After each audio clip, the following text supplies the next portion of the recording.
Hello everyone, स्वागत है आप सभी का आज की हमारी इस वीडियो में। दोस्तों, आज इस वीडियो में हम जानते हैं कि एग्जाम में कौन कौन से क्वेश्चन गलत आए हैं, कौन से आउट ऑफ सिलेबस हैं और कौन से क्वेश्चंस के आंसर गलत होंगे। ठीक है, या फिर आंसर चेंज होंगे। और काफ़ी स्टूडेंट्स का सवाल ये था, भाई रिट लगानी कैसे। तो इस वीडियो में हम उस पर भी चर्चा करेंगे, कौन कौन से प्रूफ लगाने हैं अपने को, ऑथेंटिक प्रूफ। तो चलिए दोस्तों, वीडियो को शुरू करते हैं। सबसे पहले आपको बता दूँ, जो आपको पता है मेन क्वेश्चन तो कौन से डिलीट या चेंज होंगे। उसके अलावा भी काफ़ी क्वेश्चन है जिस पर स्टूडेंट्स की डाउट है, जिन पर कोई बात नहीं कर रहा, उन सभी पर अपन बात करेंगे। जिसमें क्वेश्चन नंबर 4, 5, 6, 9, 29, 33, 36, 44, 51, 56, 63, 64, 83, 89 और 97 ये क्वेश्चन है जिन पर यानी कि सबको डाउट है कि भाई ज़्यादातर स्टूडेंट्स को बहस चल रही है ग्रुपों में कि ये भी डिलीट होना चाहिए, ये भी डिलीट होना चाहिए।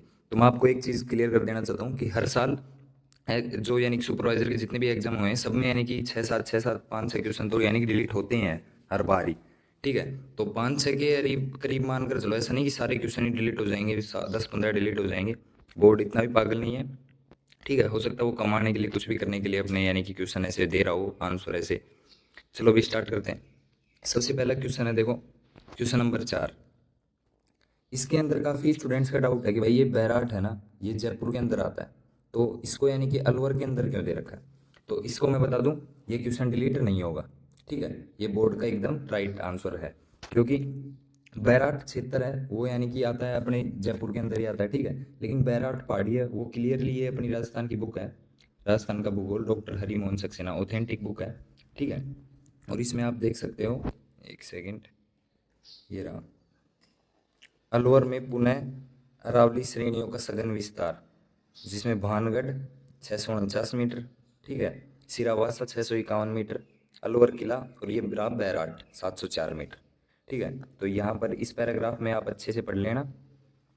ठीक है, ये ऑथेंटिक सोर्स है तो इसके हिसाब से बोर्ड कभी भी आंसर चेंज नहीं करेगा। ठीक है, तो यही माना जाएगा ऑथेंटिक सोर्स, तो इसमें कोई चेंजेस नहीं होगा इसके अंदर, यानी कि बोर्ड का आंसर सही रहेगा। ठीक है, क्वेश्चन 4 में कोई चेंजेस नहीं। अब उसके बाद चलते हैं क्वेश्चन नंबर 5। अब क्वेश्चन नंबर 5 को कई लोग बोल रहे हैं कि भाई ये यानी कि आउट ऑफ सिलेबस है।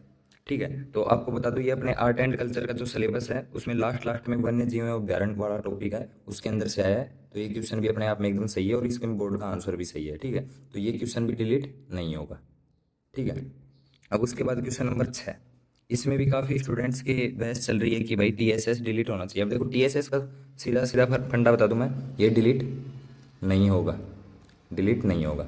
ठीक है, ये बोर्ड का आंसर एकदम राइट है। ठीक है, अब राइट कैसे है, देखो जो आईसीआर के डाटा है या फिर जो फूड प्रोसेसिंग मिनिस्ट्री है उसके जो डाटा है, ठीक है, जो न्यू डाटा है उनके अनुसार तो क्या है, उसने जैम और जेली है ना दोनों को यानी कि टीएसएस बराबर कर दिया कि भाई 65% होना ही चाहिए न्यू डाटा में तो। ठीक है, लेकिन जो ओल्ड डाटा आरबीएससी में क्लियरली लिख रखा है, ठीक है, उसमें यानी कि सबसे ज़्यादा है ना जैम का है, टीएसएस की मात्रा सबसे ज़्यादा आरबीएससी की बुक में। तो ठीक है, तो ये क्वेश्चन कभी भी चेंज नहीं होगा, क्योंकि आपको एक चीज़ पहले क्लियर कर दूं, आईसीआर में कुछ भी लिखा हो बोर्ड सबसे पहले प्राथमिकता देगा ना, तो वो अपनी यानी कि आरबीएससी या फिर अपनी जो मूल बुकें हैं राजस्थान की उनको देगा सबसे पहले प्राथमिकता। ठीक है, अब चलते हैं अपन, अगला क्वेश्चन है क्वेश्चन नंबर 9। इसमें काफ़ी स्टूडेंट्स के डाउट है भाई, कौन सी झील अपवाहन के कारण निर्मित पलाया झील का उदाहरण है। ठीक है, अब इसमें लूणकरण सर तो है, ठीक है, और बुक के अनुसार कई टीचर भी बता रहे हैं आपको डीडवाना भी है भाई। ठीक है, तो इसमें यानी कि 2 आंसर है, मल्टीपल आंसर है। अब मेन बहस छिड़ रही है इसमें कि भाई सांबर भी है इसमें, मेन दिक्कत है वो इस पे है, सांबर पे। ठीक है, ए ऑप्शन पे। तो अपन देख रहे कि सच में ए ऑप्शन है, तो कई टीचर तो ऐसे बोल रहे हैं कि भाई ये है ही नहीं, ये तो यानी कि इसमें आएगा ही नहीं। तो उसको मैं बता दूं, कई बोल रहे हैं कि सांबर पलाया है नहीं, तो ये landscape and land forms of India यानी कि ऑथेंटिक बुक है। ठीक है, और इसमें यानी कि स्टार्टिंग में यानी कि ये देखो 239 पेज पे आपको मिल जाएगा, इसमें क्लियरली लिख रखा है the Sambhar lake is the largest playa in the Thar desert. ठीक है, located about 80 kilometre north east of Jaipur Rajasthan, यानी कि सांबर लेक है ये लार्जेस्ट पलाया है थार डेजर्ट का। ठीक है, और वैसे पलाया को बोलते क्या है, अस्थायी झील बोलते हैं, लेकिन सांबर में नमक काफ़ी उत्पादित होता है। ठीक है, और हर साल यानी कि पानी भरा रहता है वर्ष भर इसमें, तो वो लोग बोल रहे हैं कि भाई ये तो पलाया के अंदर आ ही नहीं सकता। तो उनको मैं बता दूं, ये ऑथेंटिक बुक में इसको पलाया का ही दर्जा दे रखा है भाई। ठीक है, ये ऑथेंटिक बुक है और इसमें इसको थार को लार्जेस्ट पलाया मान रखा है। आप यहाँ पर एक बार फिर से देख लो, ये रहा सांबर लेक इज पलाया। ठीक है, तो इसके अंदर सांबर के भी चांसेस हैं, ठीक है। और इसमें डीडवाना और लूणकरण सर तो वैसे ही सही हो रहे हैं अपनी, यानी कि ऑथेंटिक राजस्थान की बुक है उनके हिसाब से। तो ये क्वेश्चन पक्का पक्का डिलीट होगा, डिलीट होगा। ठीक है भाई। अब उसके बाद अपन चलते हैं नेक्स्ट 29 क्वेश्चन। इस पर भी काफ़ी स्टूडेंट के डाउट है। 29 क्वेश्चन में TDN की मात्रा पूछी गई है, लेकिन TDN को क्वेश्चन इन हिंदी और इंग्लिश दोनों में ही गलत लिख रखा है। ठीक है, हिंदी में गलत होता और मान लो इंग्लिश में सही होता तो फिर भी क्वेश्चन को माना जाता, क्योंकि ऑथेंटिक फिर इंग्लिश ही माना जाता है। लेकिन दोनों में नाइट्रोजन लिख रखा है TDN को। ठीक है। और TDN की फुल फॉर्म वैसे होती है, ये देखो डेयरी फार्मर, ये ऑथेंटिक बुक है, इसकी यूनिट 4 है, उसमें क्लियरली लिख रखा है। ठीक है, यूनिट 4 के अंदर क्लियरली लिख रखा है TDN, टोटल डाइजेस्टिबल न्यूट्रिएंट्स। ठीक है। और एक बार फिर से यहाँ पर भी लिख रखा है concept of total digestible nutrients TDN। काफ़ी जगह मिल जाएगा आपका, TDN की है ही ये फुल फॉर्म। ठीक है। तो यहाँ पर क्वेश्चन गलत है, और अगर सही भी माने तो भी फिर ये आंसर नहीं होगा बोर्ड के हिसाब से। अगर ओनली TDN को भी मानने ना बोर्ड, तो भी ये नहीं होगा। आपको क्लियर बता दूँ, इस पर रीट लगानी है अपने को। ठीक है, पर क्वेश्चन मिस प्रिंट है, तो इस पर ज़्यादा से ज़्यादा रीट लगाओ, क्वेश्चन डिलीट होगा, ये क्वेश्चन डिलीट होगा। ठीक है दोस्तों, अब आगे चलते हैं। 29 के बाद अपना नेक्स्ट क्वेश्चन है 33। इसमें भी काफ़ी बहस चल रही है कि दही बनाने की प्रक्रिया के चरणों क्रम में व्यवस्थित करो। इसमें काफ़ी ग्रुप वगैरह क्रिएट हो गए, तो आपको क्लियरली बता दूं। पहली बात तो इसमें देखो बोर्ड का आंसर एकदम सही है। ठीक है, क्वेश्चन नंबर 33 है जो, इसमें बोर्ड का आंसर एकदम सही है। अब इसमें लोग बोल क्या रहे हैं, पहली बात तो ये देखो डिलीट होने के चांसेस ये है। आप ज़्यादा से ज़्यादा रीट इस बात पर लगाओगे ना कि भाई अपन 12th लेवल का पढ़ते हैं, 12th की बुक में NCERT में कहीं पर ये है नहीं मेंशन, और दूसरा ही 12th लेवल का है भी नहीं। ठीक है, बड़ी बड़ी पुस्तकें जब अपन खंगालेंगे, ऑथेंटिक बुक खंगाल रहे हैं, ठीक है, उनके अंदर भी ये क्लियरली ऐसे नहीं लिख रखा। ये टर्म्स इसको रीट लगाने पर मजबूर करती है कि यानी कि जो अपन ऑथेंटिक बुक देखेंगे उनके अंदर भी क्लियरली ऐसे लिखा ही नहीं है, जो ये इसमें दे रखी है ना, जो ये चरण, ऐसे चरण नहीं लिख रखे, तो अपन इसको रीट लगा सकते हैं। बाकी ज़्यादा से ज़्यादा रीट लगेगा तो उस पर ही निर्भर है, बोर्ड सीरियसली तो लेगा। देखो ये रहा, इसके अंदर भी क्लियरली नहीं है, ये ICAR के और फूड के कर्ड जो उनकी ऑथेंटिक वो रिलीज होती है, ठीक है, बुकलेट, उसका डाटा है, तो उनमें भी है नहीं है डेयरी प्रोडक्ट टेक्नोलॉजी का। लेकिन इनमें भी क्लियरली वैसे कि वैसे नहीं है जहाँ पर ये दे रखा है। तो इसमें ऐसे बोल सकते हैं इतनी क्रिस्टल लैंग्वेज है, ऊपर से ये 12th लेवल एग्जाम है, ठीक है, और 12th लेवल का इसमें कुछ भी नहीं है। ये तो यानी कि BSc से भी ऊपर के लेवल का पूछ रखा है, इस हिसाब से क्वेश्चन बना है, तो भाई ये नहीं होना। तो फिर भी चांसेज हैं 20-30%, वो आपकी रीट पर डिपेंड करता है, कितनी रीट लगाते हो आप, उस हिसाब से देखा जाएगा। तो इसके चांसेज कम है डिलीट के। ठीक है, हर क्वेश्चन ही बोर्ड डिलीट नहीं कर सकता। अब 44 क्वेश्चन है, निम्नलिखित में से उपस्थित वसा के अनुसार आरोही क्रम में व्यवस्थित कीजिए। ठीक है, ये क्वेश्चन का आंसर चेंज होगा, आंसर CHNG चेंज, इसका आंसर चेंज होगा। ठीक है, क्योंकि इसमें सबसे ज़्यादा वसा होती है भेड़ के दूध में। ठीक है, ये आपको अपनी 12th RBSCA का ये लगाना है साथ में, इसमें रीट लगाओ तब। ठीक है, ये रहा गाय में 4.14, ठीक है, सबसे कम बकरी में फिर उससे 4.25, ठीक है, फिर होता है भैंस में 7.38, और फिर भेड़ में होता है 7.90। तो सबसे ज़्यादा भेड़ में होता है, तो ये अपने को लगाना है RBSC का, अपनी ऑथेंटिक का, तो क्वेश्चन का आंसर चेंज होगा 100%। ठीक है, ये आपको लास्ट में क्लियरली बता दूंगा किन किन का डिलीट होगा, किन का चेंज होगा। तो 44 का आंसर चेंज होगा। अब उसके बाद 51 क्वेश्चन है, इसमें भी काफ़ी रमात चल रहा है कि भाई जनजातीय संकेंद्रण के आधार पर अवरोही क्रम में व्यवस्थित कीजिए।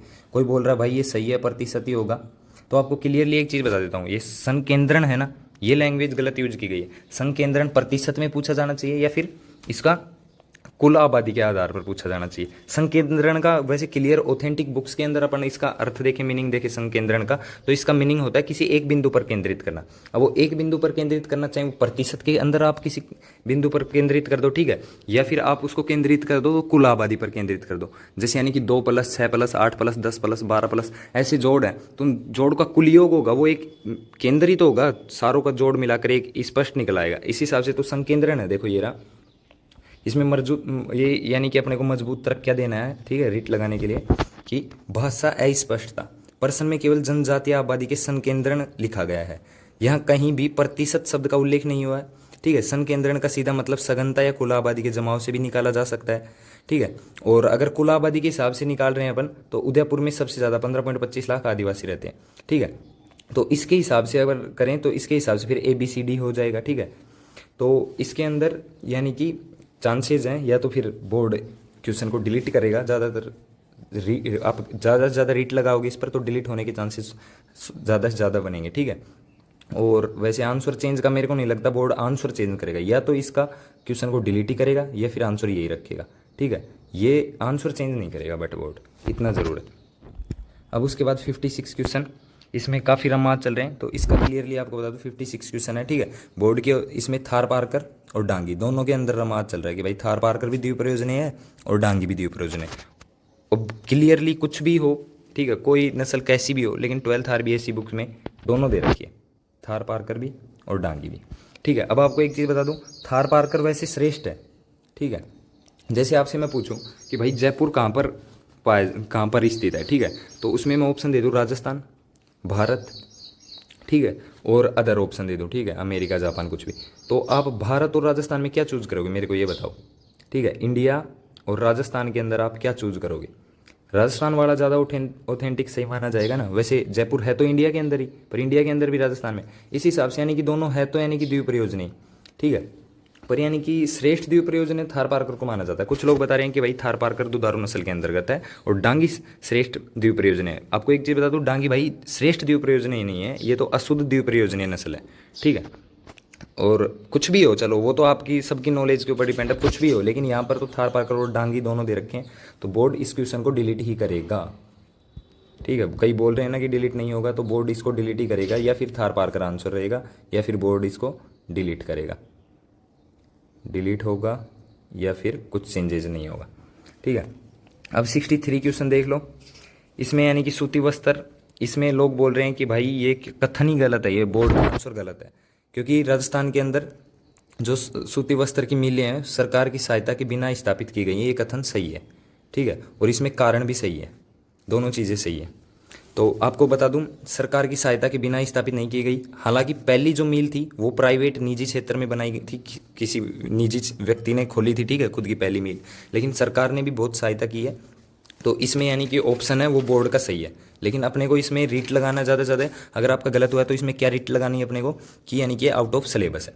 पहले तो मैं आपको बता दूं, देखो ये बोर्ड का आंसर एकदम सही है, सूती वस्त्र राजस्थान का परंपरागत और प्राचीनतम उद्योग है, ठीक है। राजस्थान में प्रथम सूती वस्त्र कारखाना दी कृष्णा मिल्स लिमिटेड ब्यावर में 1889 में सेठ दामोदर दास व्यास द्वारा निजी क्षेत्र में स्थापित की गई, ठीक है, पहली थी उन्होंने जो प्राइवेट निजी क्षेत्र में स्थापित की थी। उसके बाद देखो, वर्तमान में अधिकांश नवीन सूती वस्त्र मिलें राजस्थान राज्य औद्योगिक विकास एवं निगम लिमिटेड की सहायता से शुरू की गई, यानी कि राजस्थान गवर्नमेंट ने मदद की है भाई, ठीक है। तो बोर्ड का आंसर सही है, लेकिन अपने को क्या लगाना है इसमें, ये 12th की भूगोल की बुक है, ठीक है, ऑथेंटिक बुक अपनी RBSc की।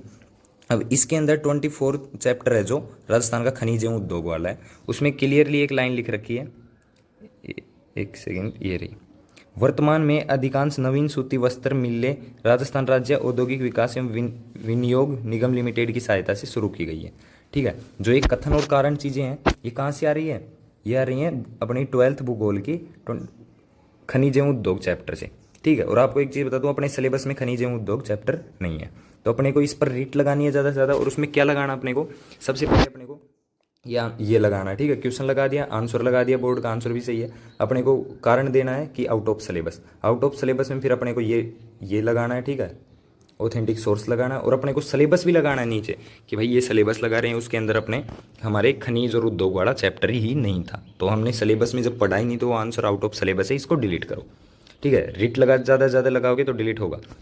अब ऐसे ही 64 क्वेश्चन है, ठीक है, ये भी वही सीन है, टंगस्टन के संबंध में निम्नलिखित में कौन सा कथन सत्य है, ये भी खनिज वाले चैप्टर से ही है, ठीक है। तो इसका भी ऐसे ही लगाना, अपने को क्या लगाना है, क्वेश्चन नंबर 64, ठीक है, ऑप्शन डी बोर्ड द्वारा माना गया है, लेकिन अपने को क्या लगाना, आउट ऑफ सिलेबस लगाना है, ठीक है। बोर्ड की उत्तर कुंजी के अनुसार डी माना गया, परंतु यह प्रश्न जिस अध्याय से आया है वह कृषि पर्यवेक्षक के पाठ्यक्रम के अंतर्गत नहीं है, ठीक है। और अपने को ये साइट वो दे देनी है जो अभी मैंने दिखाया था ना, 63 क्वेश्चन सूती वस्त्र वाले में दिखाया था, उसी चैप्टर के अंदर इसमें भी लिख रखा, माध्यमिक शिक्षा बोर्ड 12th की भूगोल के पुस्तक के 24वें अध्याय राजस्थान के खनिज और उद्योग के 272 पेज के अनुसार खनिज से संबंधित है, जो कि कृषि पर्यवेक्षक सिलेबस में नहीं है। तो इस हिसाब से रीट लगाओगे तो ये क्वेश्चन भी अपना क्या हो जाएगा, डिलीट हो जाएगा, ठीक है, ये क्वेश्चन भी डिलीट हो जाएगा। अब उसके बाद आगे चलते हैं, 83 क्वेश्चन, इसमें देखो सिंचाई की आवश्यकता के आधार पर आरोही क्रम में व्यवस्थित कीजिए। ज्वार, धान, गेहूँ, कपास, इसमें बोर्ड ने डी ऑप्शन माना है, ठीक है। और आपको एक क्लियरली इसमें एक बात बता देता हूँ मैं, इसमें डिलीट भी हो सकता है और आंसर चेंज भी हो सकता है, डिपेंड करता है आपकी रीट पर, ठीक है। डिलीट भी हो सकता है आंसर, या फिर चेंज भी हो सकता है। चेंज होगा तो क्या होगा, इसके अंदर जो ये सिंचाई आवश्यकता पूछी गई है ना, इसकी जगह वाटर रिक्वायरमेंट यानी कि जल की आवश्यकता के अनुसार आंसर माना जाएगा तो इसमें आंसर माना जाएगा सी। आंसर चेंज हुआ तो, ठीक है, आंसर चेंज हुआ तो आ जाएगा इसमें सी, ठीक है। ये तो आंसर गलत है बोर्ड का। सिंचाई आवश्यकता के अनुसार बोर्ड का आंसर ये सही है। लेकिन सिंचाई आवश्यकता भाई बोल किसे रहे हो आप, सिंचाई आवश्यकता तो कोई स्थायी चीज़ है ही नहीं, ठीक है, वो तो एक अस्थायी चीज़ है। आपको इसमें रीट क्या लगानी है, देखो वैज्ञानिक आपत्ति कारण लगाना अपने को, प्रश्न वैज्ञानिक दृष्टि से अपूर्ण एवं वैचारिक रूप से अस्पष्ट है, क्योंकि सिंचाई आवश्यकता किसी भी फसल की स्थिर नहीं होती, स्थिर और सार्वभौमिक गुण नहीं है। सिंचाई विज्ञान के अनुसार सिंचाई आवश्यकता अनेक गतिशील कारकों पर निर्भर करती है, जैसे जलवायु, वर्षा की उपलब्धता, वाष्पोत्सर्जन, मृदा की प्रकृति, फसल अवधि, सिंचाई पद्धति वगैरह पर, ठीक है। तो ये स्थायी गुण नहीं है, तो सिंचाई इरिगेशन रिक्वायरमेंट बदलती रहती है, कोई स्थिर नहीं होती। अगर वाटर रिक्वायरमेंट के हिसाब से मानेंगे तो अपना आंसर सी राइट होना चाहिए, ठीक है। या फिर आंसर चेंज करो, सी करो वाटर रिक्वायरमेंट के आधार पर, या फिर क्वेश्चन डिलीट करो, दो ऑप्शन होंगे। क्योंकि डिलीट का आप जब यानी कि आरबीएससी की बुक पढ़ोगे, आप अपनी जो 12th एग्रीकल्चर की बुक है आरबीएससी वाली, उसमें हर क्रॉप को पढ़ना, आप धान की क्रॉप को पढ़ना, उसमें सिंचाई वाला दे रखा है ना पोर्सन, जैसे कटाई, उपज, सिंचाई ये दे रखी होती है, तो सिंचाई वाला देखना, ठीक है। आप कपास पढ़ना, गेहूँ पढ़ना, उस क्रॉप पढ़ना उसके अंदर, उसमें आपको मिल जाएगा सोल्यूशन। ये देखो, ये क्लास 10th की बुक है, ठीक है, बेसिक एग्रीकल्चर स्टूडेंट हैंडबुक, और ये सीबीएसई की बुक है, ये वीट की दे रखी है, ठीक है। और अगर वाटर रिक्वायरमेंट के आधार पर माने तो अपना सी आंसर सही होना चाहिए, ठीक है। जो यहाँ पर दे रखी है सबसे ज़्यादा धान, फिर गेहूँ, ठीक है, उससे और गेहूँ से ज़्यादा है कपास की, यहाँ पर देखो 700 से 1300, ठीक है। तो सबसे ज़्यादा धान हो जाएगा, फिर कपास होगा, फिर गेहूँ होगा, फिर होगा ज्वार, ठीक है। अब नेक्स्ट चलते हैं अपन 89 क्वेश्चन, इनमें से कौन सा गलत है। इसके अंदर अगर आप रीट लगाओगे ज़्यादा से ज़्यादा तो ये क्वेश्चन डिलीट होगा, ठीक है, क्योंकि इसके अंदर ये कुएं की जगत विना है ये, ठीक है, ये ऑप्शन इसमें गलत दे रखा है, ठीक है। कुएं की जगत मुंडेर होगा, ठीक है, ये बिना नहीं होगा इसका, यानी कि ऑथेंटिक सोर्स, सभी के ऑथेंटिक सोर्स है ना, वो मैं आपको अपने टेलीग्राम पर डाल दूंगा, ठीक है। अब 97 क्वेश्चन के अंदर देखो, शब्द और विलोम का कौन सा युग्म सही नहीं है, ठीक है। इसमें लोग बोल रहे हैं कि भाई ये जो घृत है ये गलत लिख रखा है, क्योंकि घृत होगा ऐसे ऐसे होगा। तो उनको एक चीज़ बता दूँ, ये दोनों सेम ही है भाई, ठीक है। तो अपन अगर इसके अंदर आप ज़्यादा से ज़्यादा रीट लगाओगे तो भी कोई फ़ायदा नहीं है, क्योंकि इसके अंदर ऑप्शन बी सही है, ये वाला ही आएगा जो बोर्ड ने माना है, ठीक है। ये तब तो का तरफ तो लिख रखा है, ये गलत है, ठीक है। तो इसके अंदर बी बोर्ड ने भी माना और बी सही रहेगा इसके अंदर, ठीक है। आप कितनी याचिका लगा लो, इससे कुछ फ़र्क नहीं पड़ेगा बोर्ड को, ठीक है। वो पूरा आपके कंट्रोल में नहीं है भाई कि जो सारे क्वेश्चन सही करेगा, आप जो बोलोगे वही। वो गिनती के 5-6 क्वेश्चन होंगे मानता हूँ, कुछ के आंसर चेंज होंगे, आउट ऑफ सिलेबस भी आपने देखा 2-3 क्वेश्चन आउट ऑफ सिलेबस है, वो भी डिलीट होंगे। पर आप बोल रहे हो दही वाला भी डिलीट करा देंगे, घी वाला भी डिलीट करा देंगे, तो ऐसा कुछ नहीं होगा मेरे भाई, क्लियरली बोल रहा हूँ, ठीक है।